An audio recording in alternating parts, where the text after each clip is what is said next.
अस्सलाम वालेकुम रहमतुल्लाहि व बरकातुहू। नाजरीन, उम्मीद है कि इंशाल्लाह तमाम भाई खैर वफियत से होंगे। सबसे पहले आप ये वीडियो देखें। दफा होगा ना।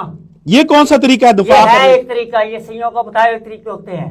ये पानी में खड़े होकर चिल्ला कर रहे हो? बिल्कुल। ये चिल्ला, ये जायज है? इस्लाम में इसकी इजाजत है? यार इसमें हमारे काम में सब कुछ जायज है। ये तो गलत बात है कोई यार। गलत बात नहीं, इसलिए आप तो लोग इसके अंदर आप देख रहे हैं कि एक बंदा जो है वो पानी के अंदर खड़ा हुआ है और यानी कि चिल्ला काट रहा है।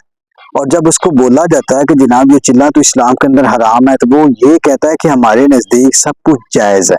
यानी कि ये लोग कभी कब्रिस्तानों में चिल्ले करते हैं, कभी जनाब पानी के अंदर खड़े होकर चिल्ले करते हैं, कभी जनाब ये अंधेरे के अंदर चिल्ले करते हैं। ये मुख्तलिफ तरीके होते हैं और इस्लाम के अंदर चिल्ला करना हराम है। और ये ऐसे जादू सीखते हैं और फिर अमल करते हैं, शैतान के सामने आते हैं, ये शैतान का कुर्ब हासिल करते हैं और उस जादू के ज़रिए फिर ये अपने मसाइल का वो हल चाहते हैं। लेकिन याद रखें, रसूलुल्लाह सल्लल्लाहु अलैहि वसल्लम ने इरशाद फरमाया, जो किसी काहन नजूमी के पास गया और नबी अलैहिस्सलाम ने फरमाया कि उस बंदे की 40 दिनों की अल्लाह इबादत कबूल नहीं करता। ये इतने गलीज और गंदे किस्म के लोग होते हैं।